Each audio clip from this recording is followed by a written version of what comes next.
I'm Dave Albrechtha. This is Lawyers as Healers, where I explore how lawyers are becoming healers of human conflict. Hello, welcome back to Lawyers as Healers. This episode's going to be a little unique. I wanted to drop in a solo reflection in the middle of the interviews that I've been doing because I just got back from a 30-day van trip with my family. Travel has a way of changing your perspective, which is what I love about it. It pulls you out of your normal routines. It lets you see things differently. And this trip really helped me reflect more broadly on the reasons I started this podcast and on some of the deeper themes underneath the idea of being a lawyer as a healer of human conflict. And so I just wanted to stop and take a minute and share some of those reflections from this trip. So last year we bought a 1997 VW Eurovan, and since then we've been taking it out on the road and been doing more and more trips. And this last one we did was our longest trip yet. We spent 30 days on the road. We traveled over 4,000 miles through 10 states and 2 countries. We drove west from Durango, Colorado, started in the Sequoia National Park, and then went through San Francisco up to the Redwoods National and State Parks, and then got on Highway 101 and went along the Oregon and Washington coastlines, and then through the rainforests of the Olympic Peninsula, across the Salish Sea to Vancouver Island, and then eventually back home through Vancouver and Idaho and Utah, and then back to Colorado. And it was an incredible trip. Honestly, I wasn't sure how we would do as a family with 2 young kids. Our kids are 4 and 7 years old. Like I said, we've done a handful of trips in the van already, but 30 days is a long time. And so I wasn't sure how everyone was going to do in a small van for that long, but it was absolutely fantastic. None of us were ready to come home. The beauty of America's Pacific Northwest and Canada's Pacific Coast is hard to describe. I had never been there. It's a place I've wanted to go for a long time. And it was everything I had hoped for. The coastlines are dramatic, these massive cliffs and huge rocks right off the coastline, forest, beaches, these massive trees that grow right up to the ocean. It's a really inspiring landscape. And we were fortunate to spend a good amount of time with the Sequoias and the Redwoods, the largest and the tallest trees in the world, respectively. And being in these old growth redwood or sequoia groves, to me, felt like being in a cathedral. It really felt like holy ground. The amount of life and wisdom in these forests is overwhelming. You stand next to trees that have been alive for 2,000 to 3,000 years, and there's not many other things that can make you feel so small so quickly. Coming around the corner, I remember the first time we saw a sequoia as we hiked around the corner of this trail, and they just immediately kind of snap you into reality and make you realize just how small we are. And I mean that in a very good way, in the best way. And as we worked our way north up the coast, we also started seeing this pattern, which was, for a place and a region with so much life, there was a staggering amount of death and loss and destruction. The Pacific Northwest and Vancouver Island are just packed with life. In these coastal rainforests, it just feels like everything's alive. The trees, the forest floor and the trees are just dripping with moss. Ferns are growing seemingly everywhere. Dead trees and logs seem to be just immediately consumed by new life. At times, it almost feels like you can see the forest growing in real time. It's incredible. And yet, each community we stopped in seemed to have some story of ecological disaster. I won't name them all. That's not the purpose of this podcast, but I wanted to name a few examples throughout this episode just to help connect these reflections I was having as we were on the road. In one instance, we stopped at a place, I believe it was called Otter Rock on the Oregon coastline, and we stopped thinking we could see some sea otters. And one of the first signs or placards we read when we got out of the van explained that the fur trade had wiped out the local sea otter population 100 or so years ago, and that it's never recovered and there's no sea otters at Otter Rock. And that was a pattern the whole way. Sea otters, orcas, whales, eagles, osprey, California condor, salmon, rivers and waterways, old growth forests. Everywhere we went, there was some version of the same story of loss. A species pushed all the way to extinction or near extinction, ecosystems completely destroyed, forests clear cut, rivers and waterways poisoned, communities displaced. And it was just really amazing to me that a place so full of life and beauty could carry so much death and loss and destruction at the same time. On our last day in Sequoia National Park, we hiked through a grove of sequoias that had been clear cut. I believe it was in the late 1800s. One of the trees had a placard, one of the stumps had a placard by it that explained that it was the tree that had been cut down just for the World Fair, uh, and had been shipped to the East Coast and I think to London to be put on display as an exhibit in the World's Fair. And it was so tragic to stand next to these just massive trunks of trees that were thousands of years old that were cut down in a matter of weeks by a few humans trying to make a buck. And I don't say that lightly. There was something deeply sad about standing there. I could just feel the loss. It's really hard to explain the size of these trees and how old they are, and the recklessness and carelessness of people coming through and cutting them all down. I couldn't understand how you wouldn't at least save one, or that someone didn't just say, hey, maybe we should just leave one of these alone. Every single one was cut down. And it's hard to comprehend how much lumber one of those trees produces. So it just feels so excessive and greedy to take it all.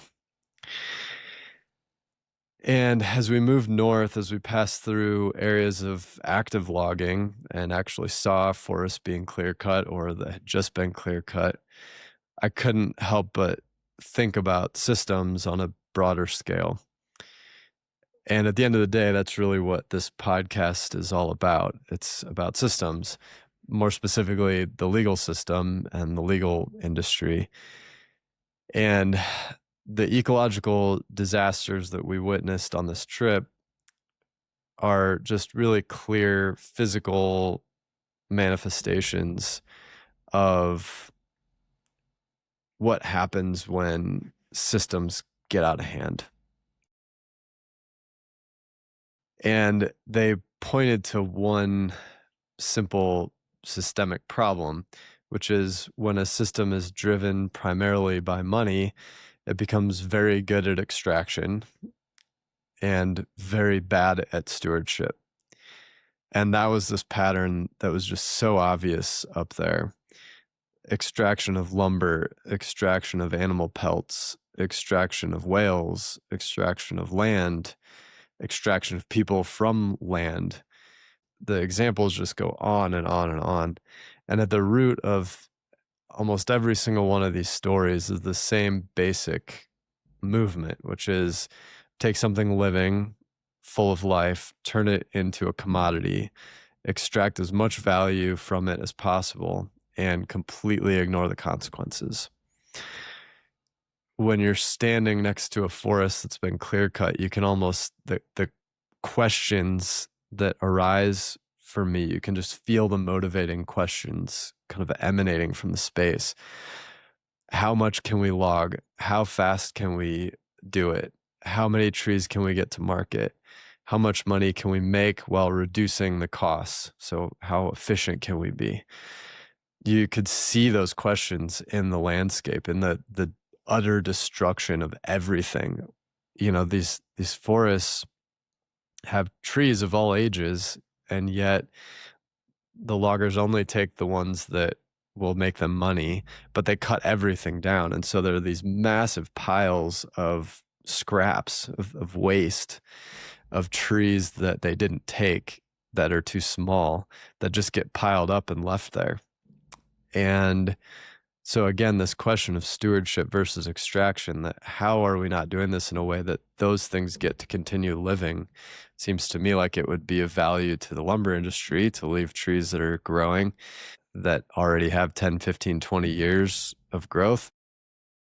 But again, these areas just completely clear cut, and the waste left behind just brings these themes out so evidently. And so again, I could see those questions in the landscape. You could feel it. I started wondering how many of those same questions drive the legal system. How many hours can we bill? How many cases can we take on at one time? How many clients can we process? How many intakes can we do? How aggressively can we fight and win? How many cases can we win in order to build up our reputation? Those are all extraction questions. When those are the questions driving a business or driving a system, the questions of related to community, humanity, healing, actually helping people inherently have to take a back seat, or at least we've told ourselves that they have to. And I start seeing a lot of parallels between these ecological systems and our legal system. The primary difference is that in these ecological systems, the damage is visible. It's in physical reality. You can see the clear-cut forest. You can see the stumps of giant sequoias. You can see that there are no otters left at Otter Rock, a place that used to be so abundant with otters it was named after them. You can watch the eagle population plummet in a matter of years, and that allows you to ask questions. Why did that happen? And get to the bottom of it and solve the problems. In the legal system, the consequences are harder to see, if not impossible to see, because we're dealing with things that are intangible. We're dealing with people, we're dealing with emotions, families, connections, communities.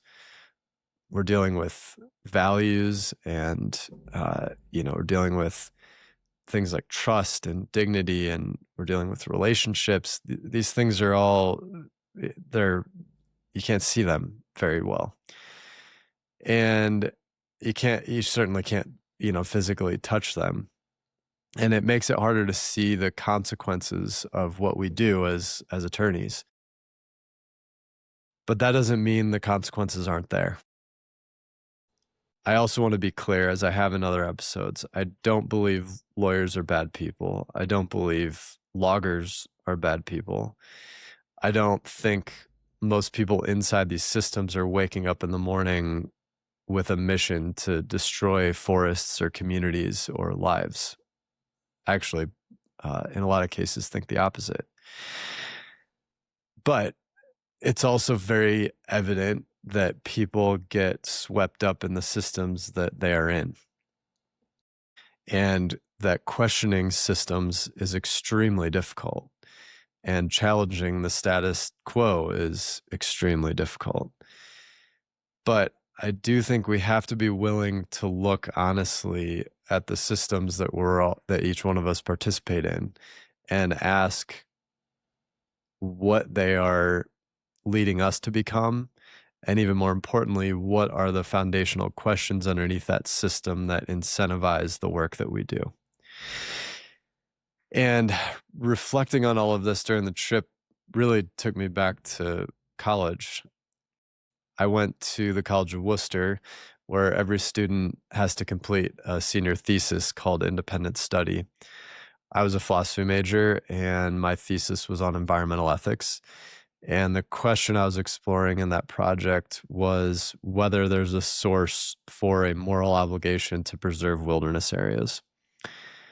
And at the heart of that project was a quote from Aldo Leopold's The Sand County Almanac, where he wrote, "A thing is right when it tends to preserve the integrity, stability, and beauty of the biotic community, and it's wrong when it tends otherwise." I loved that quote, obviously so much that I made it the cornerstone of my project.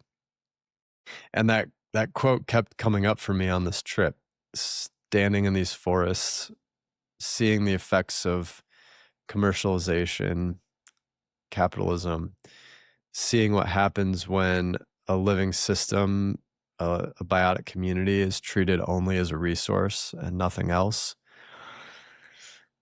And I really, as I was thinking about that, and again, thinking about systems, I really started seeing the parallels with the legal system.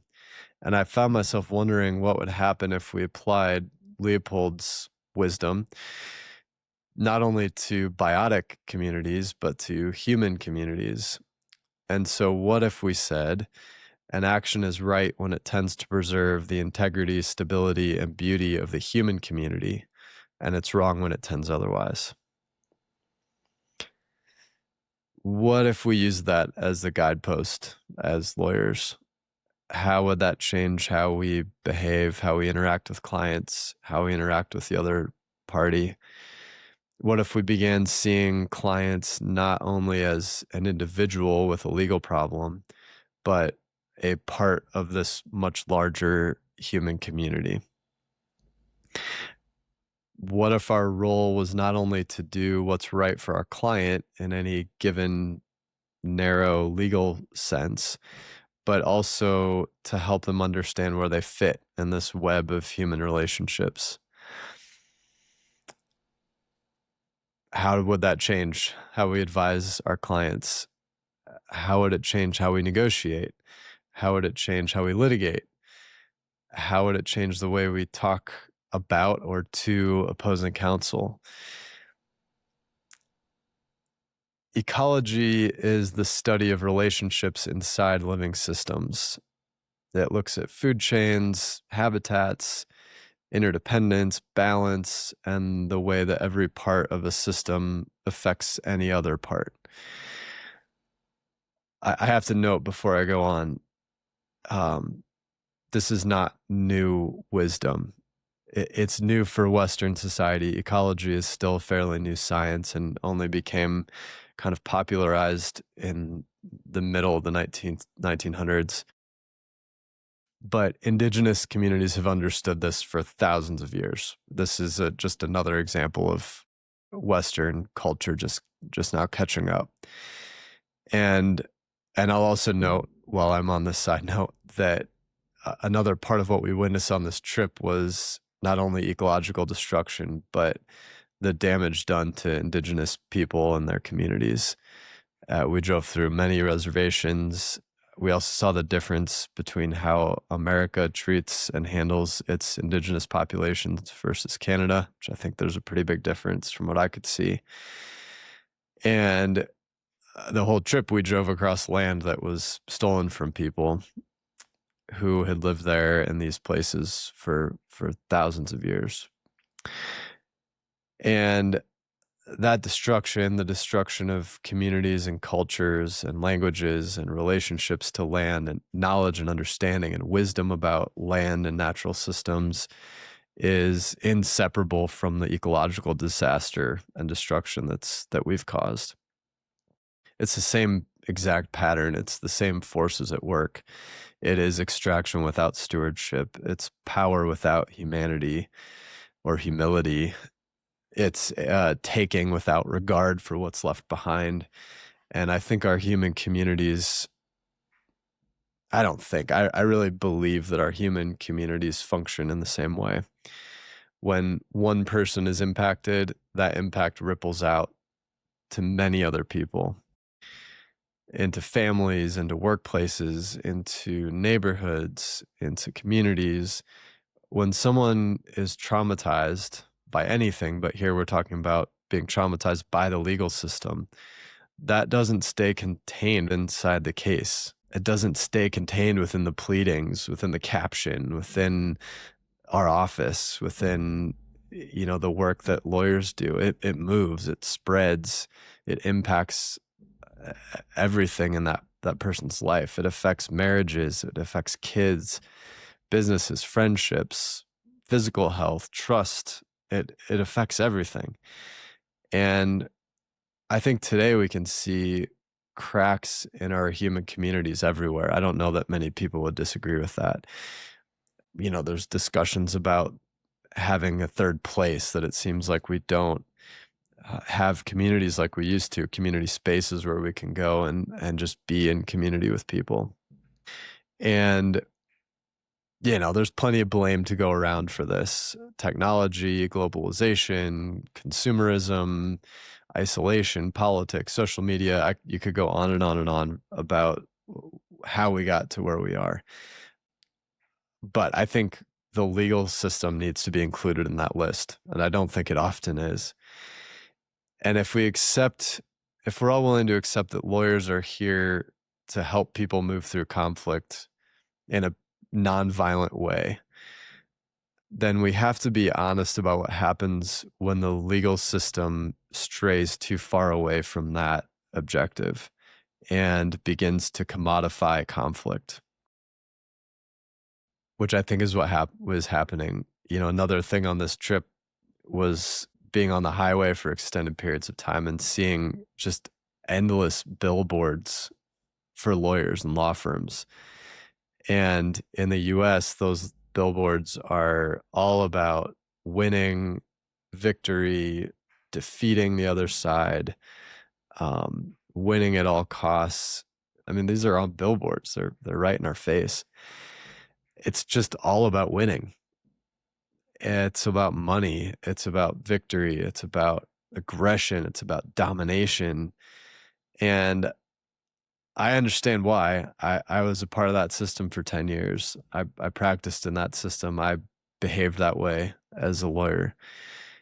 But we have to ask, what does that do to our human community and to our clients? And when you have a client who experiences the way that lawyers talk to one another and interact with one another in what's supposed to be this civilized, formal court proceeding, I mean, we're setting examples for people. People look up to us and look up to our profession. And when we behave this way, we're setting an example for how people should handle conflict in every area of their life. And that creates real meaningful consequences. And so I think there are pretty enormous hidden costs to conflict that we tend to ignore, and how we as lawyers engage in that conflict. And maybe we don't ignore them. Maybe we just don't see them. I'm not sure. But, in ecology, the damage often starts somewhere unseen. So I always think about eagles and, in the 70s and 80s, that we have this chemical that gets into the ecosystems, moves up the food chain, and all of a sudden there's not a new generation of eagles. And so we could wake up and see one day that all of a sudden there's no eagles anymore. And we could trace that back to see these unseen costs of a product that we all were using. And I think conflict works the exact same way. The damage we create in the legal system, I believe, moves through families and workplaces and communities long after a case is closed, long after you send the disengagement letter.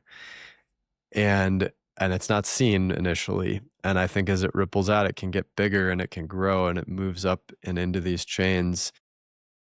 And so as lawyers, when we enter these conflicts and we do our job, We just leave when it's over, wash our hands of the case, move on to the next one. And just like a logger comes in and clear cuts a forest and moves on to the next one. What I want to challenge us to do is to stop and ask, what are we leaving behind in these cases?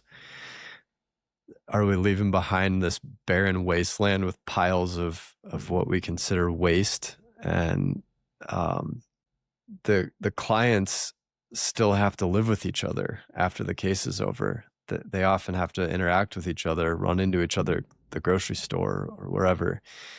They may still work in the same industry. They might have to co-parent, and they will carry the emotional consequences of that case for years, if not their whole life, which can then be passed down, to future generations. Lawyers, we just move on to the next case, and we pride ourselves on being able to leave our emotions at the door, if that's possible, and detach from these cases, allowing us to do our work, put it away, go to the next one. Do the work, put it away, go to the next one. And that's the part I'm really wanting to pay attention to now. What do our interactions with clients and opposing parties do to them years after the case is over? What happens when the legal system teaches people that the way to resolve conflict is to escalate, attack, threaten, posture, and ultimately extract, all to win?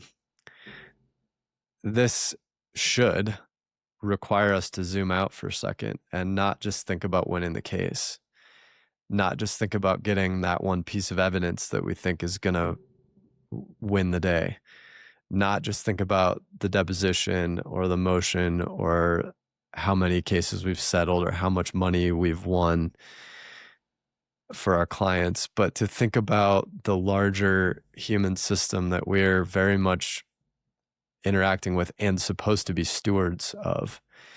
Because I think it's time for lawyers to begin acting that way as stewards of our communities, not just professionals that are there extracting resources out of the communities, extracting out of conflict. In reflecting on this trip and viewing these systems and everything I've just described, I really believe that at the heart of this is the fact that lawyers have commodified conflict. I think that's where we've gone wrong and why the system feels so icky to so many of us, why it just doesn't feel good in our bones to be handling the cases in the way that we are.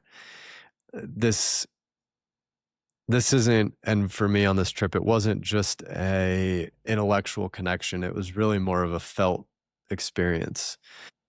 And so I'll try to explain that, even though it's again, more of a feeling. We spent a few of our longer stays when we were in some campgrounds. One of the campgrounds in particular was in a forest that had been logged probably 30 or 40 years ago. So there were trees that grown back there. Again, trees grow fast there. They get big fast. But all the stumps were still there and the destruction was still there. The ground was still damaged. It was uneven. It was torn up. The root systems were ripped out. The forest floor was bumpy and just full of holes. And you could just feel the destruction. I mean, I don't know how they log, but you could just feel like each tree got ripped out, cut off, and they moved to the next one. Even the manner in which they do it isn't like it was 100, 200 years ago where they're using a handsaw. You could just feel the disregard for the natural system. And you could see that when the forest was cut, there was no thought about stewardship. There was no thought about preserving smaller trees, no thought about doing it in a way that would protect the larger ecosystem. It was just extraction.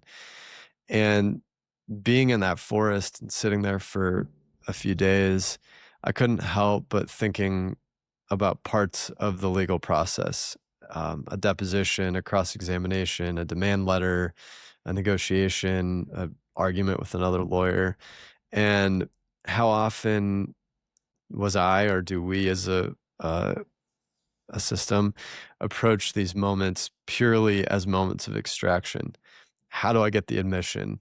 How do I get the evidence? How do I weaken this person? How do I use this moment to benefit my client the most and win? And what happens when the person on the other side of that becomes nothing more than just a resource or a material or a means to an end, a channel for evidence, a problem to be fixed, an obstacle to a victory. And that is where we lose the humanity of the work. And standing in those clear-cut forests gave me, I had a feeling, a sense that I recognized from some of my most difficult litigation experiences. There was just this feeling in my body. It just felt like grief, loss, destruction, this kind of hopelessness. And you can't see the destruction in the same way as you can standing in one of those forests, but the feeling was similar. Standing in a clear-cut forest or sitting with a client whose life is in shambles after going through a difficult deposition, um, it it had the same feel, had the same vibe to it. And, at the end of certain cases, especially with aggressive opposing counsel, it felt like standing in a wasteland.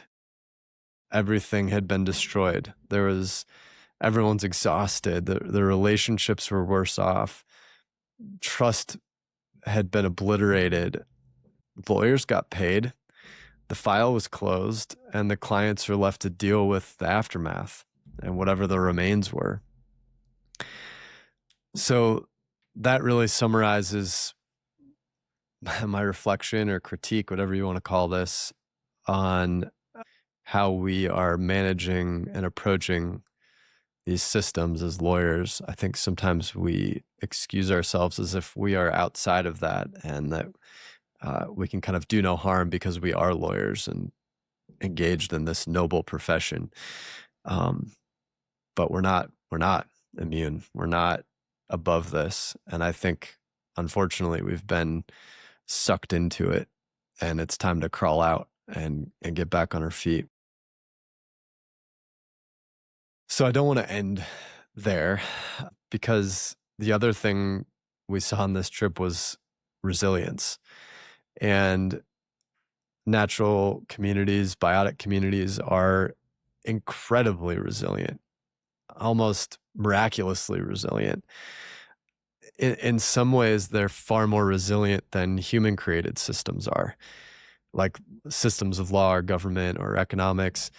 These ecological systems have been around for millions of years, and they may be here long after we're gone.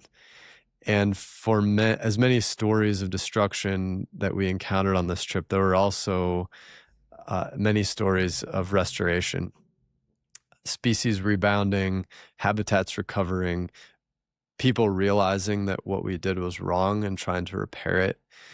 And when we got home from this trip, we were still thinking about sea otters. We ended up seeing one sea otter as far north as we got, north of Vancouver Island, and we saw one.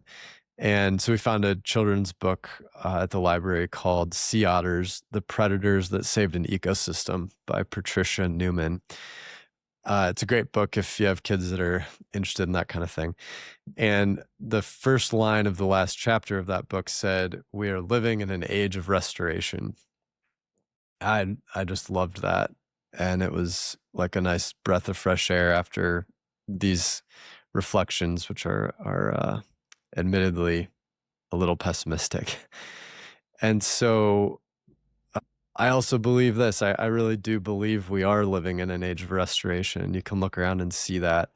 And I think it's true for the legal profession too. And that's really why I wanted to do this podcast, because not only do I want to expose what I think the problems with the system are, I also want to expose the people that are working to right the ship and to get us back on course.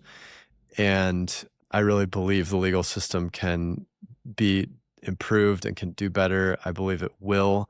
I have a great deal of faith in the next in my generation and the coming generations.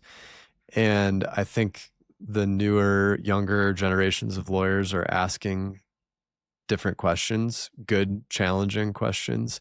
I think more lawyers are becoming interested in mediation and restorative practices and collaborative law, trauma-informed lawyering, coaching, emotional intelligence, and just more human-centered ways of working with conflict, integrative law. I I really believe the system can change. And I know that in order for the system to change, it requires a shift in mindset and perspective from extraction to stewardship. So, from extracting money out of conflict to helping people move through conflict in a way that preserves integrity, stability, and beauty of the human community. And in the same way that we can reintroduce sea otters or wolves or bison into damaged ecosystems, I think we can reintroduce values like peace, compassion, healing, and truly helping people. I think we can reintroduce those back into our legal process. And this doesn't mean that we stop using the legal system. It doesn't mean that we stop needing lawyers, just like we still need trees. We still need lumber. We need to build homes. We need to produce paper for books. We need these resources. The question is not whether we use the resources. The question is how we use the resources and how we get them. And the same's true for lawyers. We need lawyers. I believe that to my core. We need them to protect our rights. We need a legal system that allows us to challenge our government in a peaceful way, to be restored when bad things happen. We need these things. There's a lot of good that lawyers do, but we can do it differently and we can ask better questions. We can become better stewards of our human community. And I think this is one of the deeper, if not the deepest, invitation behind this podcast. It's not simply whether lawyers can win cases, not whether lawyers can resolve disputes. It's whether lawyers can help people move through conflict without leaving a wasteland behind them. So I'll end by saying, get out there, travel, go see these places if you can. These or any other places. Spend time in forests, sit by the ocean, drive through communities, spend time in communities that are not your own, talk to people. Had we not driven, there is so much we would not have seen. And just a very quick side note, I understand the irony, hypocrisy, whatever you want to call it, of driving a gas-powered vehicle for thousands of miles and the destruction to ecosystems that that's doing. So I just want to fully recognize I'm not trying to preach from up on high. I'm a part of the problem, as we all are. But I encourage you to get out there and experience the world. There's something powerful about seeing the spaces in between destinations, how people live, where they live, how connected all of this is, and how connected all of us are. And it's amazing what happens when you get out of your normal life and let the world speak to you a little bit. And it's even more amazing if you're able to listen and hear it. Connections come, perspective shift, and sometimes you realize that the thing you've been working on really roots a lot deeper than you knew. And that's really what happened for me on this trip. So as always, thank you so much for listening and spending time with me and on this podcast. I have more interviews coming. They'll be dropping very soon. I'll continue sharing solo reflections like these along the way as they come. But until next time, be well, take care of each other, and I will see you soon.